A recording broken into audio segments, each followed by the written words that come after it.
우리 교회에서는 11월 한 달을 통째로 감사의 계절로 생각합니다. 한 해를 되돌아보면서 벌써 11월이죠. 11월 마지막 다가오고 있는데 한 해, 지나간 한 해를 생각하면 여러 가지 어려웠던 일도 참 많아요. 어려웠던 일도 참 많지만 그러나 우리가 감사한 마음을 가지고 다시 돌아보면서 하나님의 은혜를 생각할 때 모든 일이 감사한 마음으로 끝맺을 줄 믿습니다. 기쁜 마음으로, 즐거운 마음으로, 감사한 마음으로, 감사한 마음이 넘치는 귀한 한 해가 되기를 여러분들의 각 가정에 또 여러분들의 개인적인 신앙생활에 또 사업 체육에 모든 일에 하나님께서 주시는 감사가 넘치는 귀한 한 해가 되기를 바랍니다. 오늘 본문 말씀 3장 16절 17절 말씀을 보면 하박국 선지자가 처한 형편은 우리가 세상적으로 생각하면 육신적으로 생각하면 아무리 생각해도 감사한 마음이 나오지 않는 그런 형편이죠.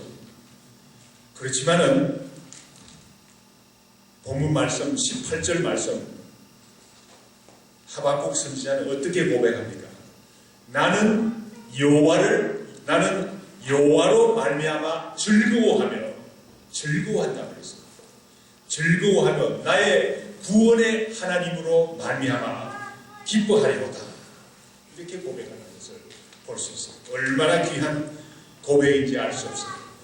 우리가 이 고백을 좀 더 이해하기 위해서 좀 하박국의 그 형편을 좀 알았으면 좋겠어요. 어떻게 알 수 있습니까? 하박국 1장 2절에서부터 4절 말씀에 보면 하박국이 기도하고 하박국이 살고 있는 유대 나라의 그 나라의 형편을 알 수 있어요. 얼마나 그 형편이 어려운지요. 하박국 1장 2절에서부터 4절 말씀 우리 한번 다 같이 한 목소리로 한번 읽어보겠습니다. 하박국 1장 2절에서부터 4절 말씀 우리 몇 장 앞으로 가면 되니까 1장 2절 말씀 우리 다 같이 읽겠습니다. 여호와여 내가 부르짖어도 주께서 듣지 아니하시니 어느 때까지리까? 내가 강포로 말미암아 외쳐도 주께서 구원하지 아니하시니이다. 어찌하여 내게 재앙을 보게 하시며 폐역을 내 눈으로 보게 하시나이까? 겁탈과 강포가 내 앞에 있고 변론과 분쟁이 일어났나이다. 이러므로 율법이 해이하고 정의가 전혀 시행되지 못하오니 이는 악인이 의인을 에워쌌으므로 정의가 굳게 행하여 집이니이다. 하박국 선지자가 처한 환경은 이와 같이 처절한 형편에 처해 있습니다. 선지자 하박국이 울부짖으며 하나님께 기도했어요. 기도했지만은 유다 사회는 만연한 강포로 인해서 하나님의 진노를 피할 수 없는 그런 형편이 되었어요. 3절 말씀에 보면 유다 사회의 죄악이 얼마나 만연한지 하나님을 향한 배역이 얼마나 성행하는지 겁탈과 강포가 얼마나 많은지 그로 인해서 말이 많죠. 말이 많으니까 변론과 분쟁이 일어나며 하나님의 진노를 피할 수 없는 그런 형편이 되었어요. 4절 말씀에 보면 하나님의 말씀이 해이해졌다고 그랬어요.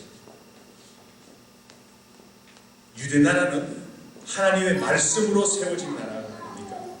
그런데 하나님의 말씀이 해이해졌어요. 사람들이 정의를 외치지만은 정의가 무엇입니까? 하나님의 말씀이 없이는 하나님의 말씀에 해이해지고는 정의를 행할 수가 없어요. CNN에서 정의를 외치지만은 그 정의는 하나님의 정의가 아니죠. 정의는 말만 많은 논쟁과 분쟁만 일으키는 그런 정의가 아니겠습니까? 하나님을 떠나서, 하나님의 말씀을 떠나서 사는 악인들이 의인들을 둘러싸 에워싸서 일을 못하게 하니까, 말을 못하게 하니까 정의가 이루어질 수 없어요. 그러므로 어떤 형편에 있습니까? 하나님의 진노를 피할 수 없는 그런 안타까운 현실 가운데 선지자 하박국이 처해 있어요. 유대 나라가 처해 있어요.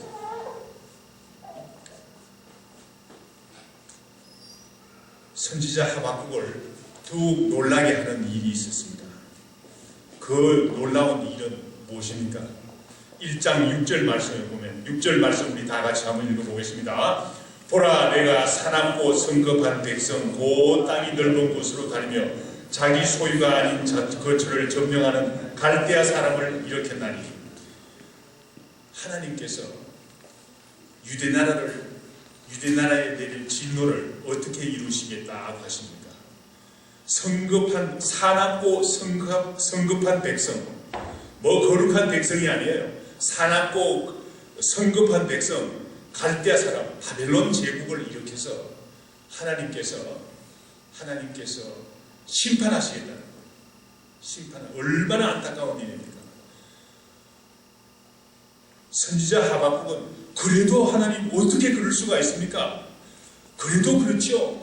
그래도 우리나라 유대나라는 그래도 하나님을 아직도 따르는 사람들이 있고 그래도 하나님의 백성들인데 어떻게 그런 일이 있을 수가 있습니까? 그래서 11절 12절 말씀에 보면 하박국 1장 11절 12절 말씀에 보면 하박국이 말이죠, 하나님의 말씀을 의심하는 거예요. 그렇죠. 하나님, 그래도 우리가 사망에 이르지는 않죠. 우리나라가 멸망하지는 않죠. 그렇지 않습니까? 하나님께서 잠시 경계를 주기 위해서 바벨론을 일으켜서 우리를 좀 깨닫게 하시기 위해서 그러시는 거 아닙니까? 하나님 어떻게 그래도 악인이 의인을 집어삼킬 수가 있습니까? 하나님 그래도 그렇죠. 그래도 어떻게 그럴 수가 있습니까? 그런데 17절 말씀에 보니까 하나님께서는 15절부터 17절 말씀까지 보니까 하나님께서는 하나님의 계획은 어떤 계획을 갖고 있습니까? 하나님의 계획은 어부가 말이죠, 고기를 그물로 잡아서 모조리 다 취해서 다 가지는 것처럼 바벨론이 유대나라를 그렇게 취하겠다. 유대나라가 멸망하겠다. 유대나라를 멸망시키겠다는 거예요. 그래서 선지자 하박국은 하나님께 간절히 기도하면서 하나님 그래도 그렇지 않죠. 어떻게 그럴 수가 있습니까? 그래도 좀 나은 의인을 어떻게 해서 더 악한 사람이 집어삼키게 하나님께서 놔두십니까? 2장 1절 말씀에 보니까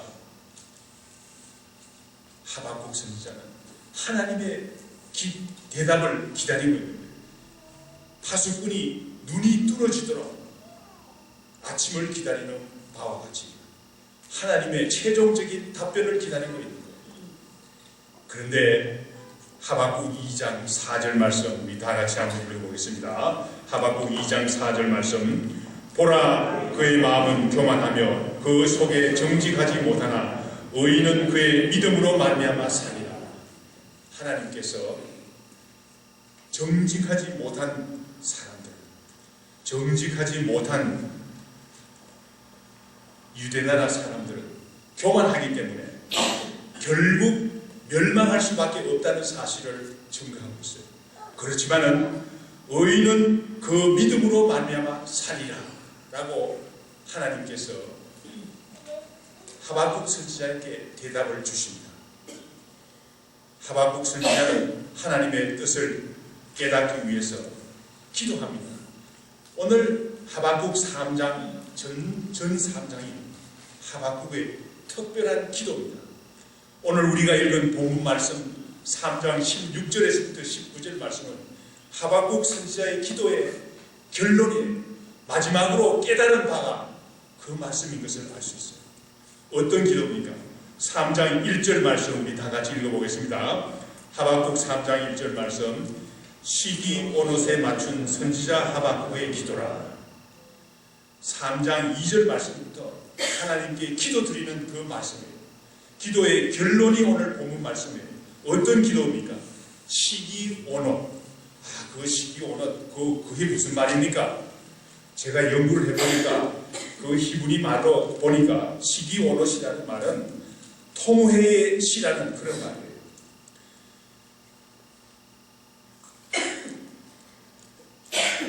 선지자 하박국이 하나님의 뜻을 깨닫기 위해서, 하나님의 계획을 알기 위해서, 하나님의 계획을 알기 위해서 시기 오롯 통회하는 기도를 드린 거예요. 통회하는 기도를 드렸더니만 선지자 하박국이 어떤 사실을 깨닫게 됩니까? 그런 처참한 가운데서, 처참한 현실 속에서도 선지자 하박국은 하나님께 감사드릴 수밖에 없는, 나는 여호와를 즐거워하며 구원의 하나님으로 말미암아 기뻐하리로다라고 감사드릴 수밖에 없는 그런 결론을 얻게 되는 거예요. 오늘 본문 말씀 16절 17절 말씀에 보면 선지자가 얼마나 감사하기 어려운 환경 가운데서도 감사한지를 알 수 있어요. 16절 17절 말씀은 감사하기 어려운 형편을 이야기하고 있어요. 이 말씀은 그 당시에 역사적으로 보면 대적의 침입, 바벨론의 침입으로 인해서 유다가 유다 땅의 온 강포가 광포로 인해서 철저하게 피폐된 것을 볼 수 있어요. 느부갓네살 왕이 BC 605년에 예루살렘을 처음 점령하고 침입했어요. 그래서 그 당시에 예루살렘 지도청 가족들을 1만 명이나 포로로 잡아갔어요. 그때의 소년 다니엘도 포로로 잡혀갔어요. 많은 사람들이 1만 명이 포로로 잡혀갔으니까, 예루살렘 거민의 1만 명이 포로로 잡혀갔으니까 얼마나 많은 지도자들이 다 포로로 잡혀갔어요.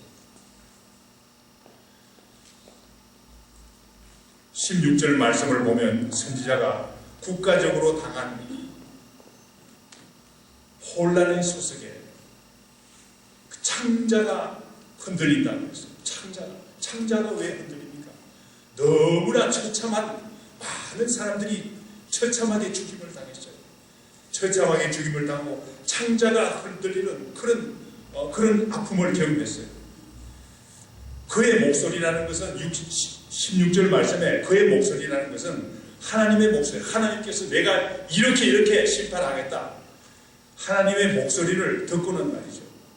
너무나 무서워가지고, 선지자 하박국이 너무나 무서워가지고 입술이 뚫리는 그런 경험을 한 거예요. 바벨론 군대가 와서 무참하게 자행할 바벨론 군대가 와서 무참하게 행할 환란을 생각하면 뼛속까지 썩어들어져 오는 그런 아픔을, 고통을 경험하지 않을 수가 없다고 하박국 선지자는 16절 말씀에서 고백하고 있습니다. 17절 말씀은 어떤 말씀입니까? 우리가 하박국 3장 17절 말씀만 탁 떼어놓고 이해하는 것 같으면 그 땅에 아마 흉년이 들은 모양, 가뭄이 들은 모양이구나 이렇게 생각하지만 그거 아니에요. 성경 말씀을 문맥상에서 이해를 해요. 문맥상에서 비록 무화과 나무가 무성하지 못하며 무화과 나무는 아무리 메말라도 어지간히 메말라도 무화과 나무 잎은 무성하죠. 열매가 맺혀요.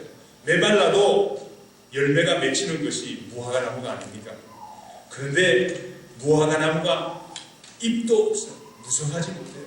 이것은 전쟁으로 인한 피폐된 유다 땅의 형편을 이야기하는 거예요. 무화과 나무는 어지간하면 잎사귀, 저희 집에도 무화과 나무가 있는데 무화과 나무는 잎이 커요. 창세기 3장 7절 말씀에 보면 아담과 하와가 벗었다는 사실을 알고 치마를 만들어 입는데 무엇을 만들어 입습니까? 무화과 나무 잎으로 치마를 만들었다. 그거 보니까, 그러고 무화과 나무 잎을 보니까 그 몇 개 그냥 엮어내는 것 같으면 치마가 될 것 같이 보이더라고요. 무화과 나무 잎이 무성하지 못하며 포도나무에 열매가 없으면 포도나무에 왜 열매가 없습니까? 전쟁으로 인해서 피폐된 상태를 말하는 거예요. 구약 성경에서는 무화과 나무의 열매와 포도나무의 열매가 있고 없음에 따라서 그 전쟁과 평화를 상징하는 많은 상징적인 말씀으로 사용하고 있습니다. 이사야 36장 16절 말씀, 오늘 본문 말씀과 좀 반대되는 개념의 말씀이지만 이사야 36장 16절 말씀 우리 한번 찾아서 읽어보겠습니다. 앞에 있는 말씀 한번 우리 다 같이 한 목소리를 읽겠습니다. 히스기야 말을 듣지 말라. 아수르 왕이 또 이같이 말씀하시기를 너희는 내게 항복하고 내게로 나오라. 그리하면 너희가 각각 자기 포도와 자기 무화과를 먹을 것이며 각각 자기의 우물물을 마실 것이요. 지금 대적의 장군이 말이죠. 장군이 유대 백성들에게 위협하는 거예요. 만약에 내 말을 듣지 않는 것 같으면, 항복하지 않는 것 같으면 무화과와 포도나무 열매를 못 먹을 것이다. 그러니까 그 당시에는 전쟁이 일어나는 것 같으면 대적들이 와서 사람들만 죽일 뿐만 아니라 사람들이 말이죠. 먹고 살지 못하게 무화과 나무, 포도나무를 다 망치는 거예요. 다 따서 먹어버리는 거예요. 그러므로 오늘 본문 말씀에 나오는 하박국 3장 17절 말씀에 나오는 비록 무화과 나무가 무성하지 못하며 포도나무에 열매가 없으며 감람나무에 소출이 없으며 밭에 먹을 것이 없으며, 이 말씀은 전쟁으로 인해서 철저하게 피폐된 유다 땅을 나타내고 있는 거예요. 감람나무도 그렇죠. 감람나무도 어지간하면 열매를 맺어요. 감람나무가 얼마나 그 생명력이 강한 나무입니까? 그런데 감람나무에 소출이 없다고 그랬어요. 열매가 없다고 그랬어요. 먹을 것이 없다고 그랬어요. 밭에 식물이 없어요. 밭에 식물을 갈지 않았겠습니까? 가는데 누가 와서 전쟁으로 인해서 피폐되었기 때문에 다 가져갔든지 다 파괴시켰든지 해서 밭에 먹을 것이 없어요. 우리의 왜 양이 없습니까? 우리의 양이 없는 단 한 가지 이유는 다 전쟁으로 인해서 철저하게 피폐되고 외양간에 소가 없으니까 소망이 없어요. 농사지을 소망이 없어요. 본문 말씀 16절 17절 말씀은 전쟁으로 인해서 철저하게 피폐한 유다 땅을 나타내고 있는 거예요.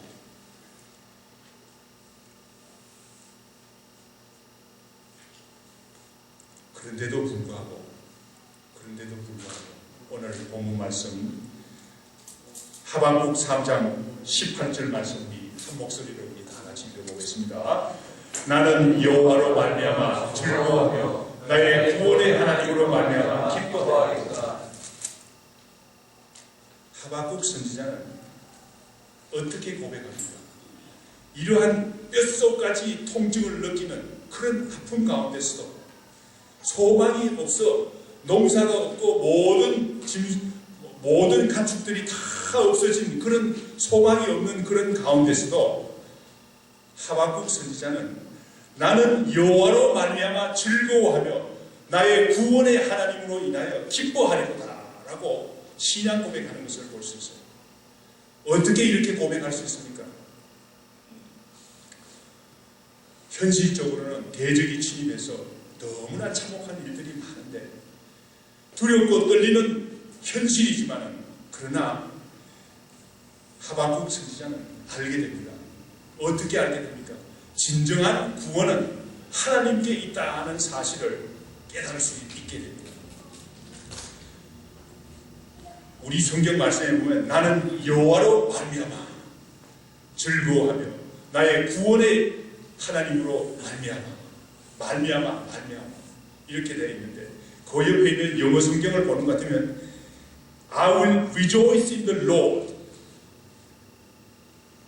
여호와로 말미암아 여호와 안에서 기뻐한다는 거예요.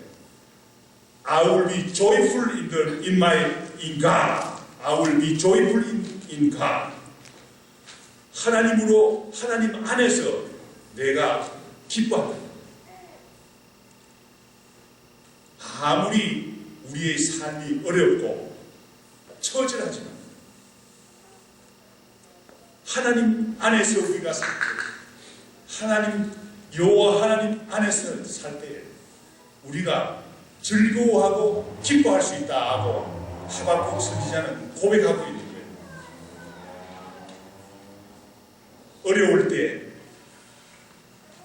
하나님 안에서 평안과 기쁨을 즐기며 사는 사람이 누가 있습니까? 많은 신앙의 선배들이 있겠지만 그 중에도 우리는 다윗을 볼 수 있어요. 다윗의 신앙 고백을 봅시다. 시편 18편 1절에서부터 3절 말씀 한번 찾아서 우리 다 같이 읽겠습니다. 시편 18편은 다윗이 사울 왕에게 쫓겨다닐 때 사울 왕과 그의 부하들은 다윗을 막 쫓아다니면서 죽이려고 애를 썼어요. 그런데 그런 어려운 가운데서도 다윗은 어떤 신앙 고백을 합니까? 여호와 하나님을 의뢰하고 살았기 때문에 여호와 하나님 안에 살았기 때문에 평안을 즐길 수 있었고 시편 18편을 통해서 하나님께 드리는 감사의 찬양을 볼 수 있습니다. 시편 18편 1절에서부터 3절 말씀 우리 한 목소리로 우리 한번 다 같이 읽어보겠습니다. 나의 힘이신 여호와여 내가 주를 사랑하나이다. 여호와는 나의 반석이시오 나의 요새시오 나를 건지시는 이시오 나의 하나님이시오 내가 그 안에 피할 나의 발위시오 나의 방패시오 나의 구원의 뿌리시오 나의 산성이시로다. 내가 찬송받으실 여호와께 아뢰리니 내 원수들에게 구원을 얻으리로다. 다윗은 얼마나 어려운 가운데 있었습니까? 그냥 뭐 잡힐 듯 하는 그런 어려운 가운데서 사울의 창을 피해서 사울의 화살을 피해서 도망다녔어요. 그런데 다윗은 오늘 18편 18편에 신앙 고백을 하고 있습니다. 어떻게 이런 신앙 고백을 할 수 있습니까? 하나님 안에서 살았기 때문에. 다윗은 하나님이 말이죠. 나의 힘이라고 고백하고 있습니다. 1절 말씀에서. 여호와가 나의 힘이라고 고백했기 때문에 여호와를 사랑할 수 있었죠. 여호와는 나의 반석이라고 했어요. 반석이 무엇입니까? 지진이 나는 것 같으면 모든 다른 땅은 흔들흔들해서 집이 다 무너지죠. 그렇지만 반석 위에 세운 집은 무너지지 않는 거예요. 여호와는 나의 반석이다. 지진이 나도 어떤 어려운 일이 있어도 흔들리지 않는 곳이 여호와 하나님이시라는 사실을 고백하고 있어요. 나의 요새시요. 요새라는 말은 무슨 말입니까? 요새라는 말은 아무리 무서운 적군이 쳐들어와도 피할 수 있는 곳이 요새죠. 요새에 쓰고 있으면 아무리 무서운 대적이 쳐들어와도 피할 수가 있어요. 그것이 바로 요새가 아닙니까? 그 요새가 하나님이시다. 여호와 하나님이시다 하고 다윗은 고백하고 있습니다. 여호와는 나를 건지시는 이시오. 다윗이 말이죠. 사울에게 쫓겨다니면서 이리 쫓기고 저리 쫓기고 잡힐 듯 하면서 쫓겨다니지 않았습니까? 그런데 하나님께서 잡히려 그러면 건져내시고, 잡히려 그러면 건져내시고, 하나님께서 우리를 말이죠. 이런 어려운 가운데, 큰 어려움에 잡혀가지고 영원히 멸망할 수밖에 없을 그런, 죽을 수밖에 없는 그런 환경에 있지만은 하나님께서 건져내시면 건짐을 당하는 거예요. 다윗은 여호와 하나님이 나를 건지시는 분이시라는 사실을 고백하고 있어요. 또한 다윗은 하나님이 내가 피할 곳이다, 나의 피할 바위시다, 화살이 막 나오는, 사울이 말이죠, 다윗을 죽이기 위해서 화살을 그냥 수백 개, 수천 개의 화살을 확 쏘아댑니다. 그런데 그 화살이 날라와도 말이죠, 바위 뒤에 숨으면 화살이 해치지를 못하는 거예요. 그래서 다윗은 여호와는 나의 바위시라고 고백하거든요. 나의 방패시오. 방패가 앞에 쫙 가로막고 있으면 불화살이 날라와도 해하지를 못하는 거예요. 다윗은 여호와 하나님이 나의 방패라고 고백하고 있는 거예요. 나의 구원의 뿌리시오, 나의 산성이로시오 소이다. 다윗은 여호와 하나님이 이와 같이 자기를 보호하시는 분이라는 사실을 알았기 때문에 내가 찬송할 여호와 하나님이라고 여호와 하나님을 찬송하면서 감사하는 노래를 18편에서 시편 18편에서 고백하고 있습니다. 얼마나 귀한 신앙 고백이죠.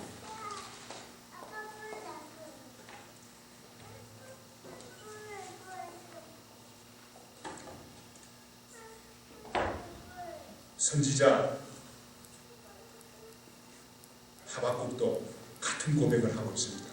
19절 말씀에 보면 19절 말씀 우리 다 같이 한번 읽어보겠습니다. 주 여호와는 나의 힘이시라 나의 발을 사슴같게 하시사 나를 나의 높은 곳으로 다니게 하시니로다. 이 노래를 지휘하는 사람을 위하여 내가 수금에 맞추는 것이라. 선지자 하박국도 같은 고백을 하고 있어요. 주 여호와는 나의 힘이시라. 여호와 하나님께서 나의 힘이시라고 고백하고 있습니다. 하박국의 선지자 하박국의 삶이 얼마나 어려웠겠습니까? 마치 높은 산을 올라가기 힘든 산을 올라가는 그런 위험한 그런 삶을 살고 있지 않았겠습니까? 그런데 여호와는 나의 힘이시라고 고백하고 있습니다. 사슴이 말이죠. 사슴은 19절 말씀에 보면 나의 발을 사슴 같게 하시며, 사슴은 어떤 짐승입니까? 사슴은 뒷발이 길어요.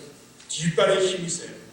그래서 도망을 가더라도 산 위로 도망을 가면, 산 위로 도망을 가면 다른 짐승들이 따라가지는 못해요. 왜 그렇습니까?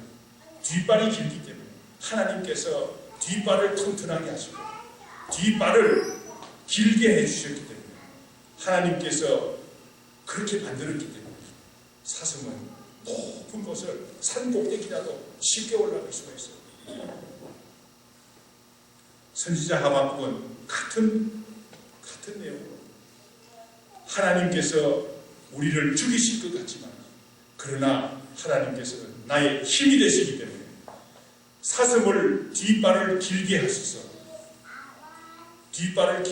가지고 높은 곳을, 위험한 곳을 마음대로 자유자재로 다니게 하는 것처럼 선지자 하박국은 다니기 어려운, 다른 사람이 하기 어려운 일들을 다 감당할 수 있는 신앙인으로 만든 것을 감사합니다. 선지자 하박국은 나라가 멸망해 가는 지극히 어려운 가운데서도 여호와 하나님 안에서 지극히 즐거워하는 모습을 볼 수 있습니다. 기뻐하는 모습을 볼 수 있어요. 감사하는 모습을 볼 수 있어요. 우리가 오늘 본문 말씀을 통해서 우리가 알 수 있는 것은 무엇입니까? 하박국 선지자의 비결을 좀 알기로 어떻게 이런 귀한 신앙적인 결과를 가져올 수 있었습니까? 하박국은 시기 언어 통회의 기도를 했어요. 통회의 기도를 통해서 하나님께 통회의 기도를 통해서 하나님께서 주시는 귀한 진리를 깨닫고 하나님의 뜻을 원대한 구원의 계획을 깨달을 수 있게 된 거예요. 그러므로 선지자 하박국은 그 어려운 가운데서도 뼈가 썩어져 들어오는 그런 통증, 아픔 가운데서도 하나님께 진실로 즐거워하고 감사할 수 있고 기쁜 마음을 드릴 수 있는 그런 귀한 선지자가 된 줄 믿습니다. 우리가 잘 아는 말씀이지만 추수감사절을 맞이해서 데살로니가전서 5장 16절 18절 말씀을 우리가 그냥 넘길 수 없죠. 우리 데살로니가전서 5장 16절에서부터 18절 말씀 우리 한번 다 같이 읽어보겠습니다. 항상 기뻐하라, 쉬지 말고 기도하라, 범사에 감사하라. 이것이 그리스도 예수 안에서 너희를 하시는 하나님의 뜻이니라. 우리가 이 말씀도 다시 한번 잘 생각해 보면 하박국 선지자의 그 비결이, 감사의 비결을 우리가 깨달을 수 있어요. 우리가 어떻게 항상 기뻐할 수 있습니까? 항상 기쁜 일만 일어날 수가 어떻게 있습니까? 사도 바울은 그러므로 우리가 항상 기쁜 일이 우리 속에 있을 수가, 우리 주위에 있을 수가 없어요. 그것을 사도 바울은 알고 있죠. 그러므로 우리가 어떻게 해야 됩니까? 우리가 쉬지 말고 기도해야 됩니다. 우리가 쉬지 말고 기도할 때 하박국 선지자가 시기 오는 통회의 기도를 통해서 하나님께 감사할 수 있던 바와 같이 사도 바울도 같은 내용으로 증거하고 있는 거예요. 우리가 항상 어떻게 기뻐할 수 있습니까? 우리가 쉬지 않고 기도할 때 하나님의 뜻을 깨닫게 되고 나에게 주어진 환경이 하나님의 뜻이라는 사실을, 구원의 하나님의 뜻이라는 사실을 깨닫게 되고 우리가 감사할 수 있는 거예요. 그래서 우리가 범사에 감사할 수 있을 줄 믿습니다. 우리 이 자리에 참석하신 우리 모든 성도님들 한 분도 빠짐없이 올해 한 해를 생각해 보면서 감사가 넘치는 그런 귀한 한 해가 한 해를 맞이하시니까 한 해를 마치시기 바랍니다. 어려운 일들이 많죠. 지금도 어려운 일들이 산적해 있죠. 그러나 우리 하나님께서 우리에게 기도를 요구하고 있어요. 우리가 기도할 때, 쉬지 않고 기도할 때, 시기 오는 통회의 기도를 할 때 우리 하나님께서는 모든 일들을 다 아름답게 기쁨으로, 즐거움으로, 감사 마음이 넘치도록 우리의 생활을 주관해 주실 줄 믿습니다.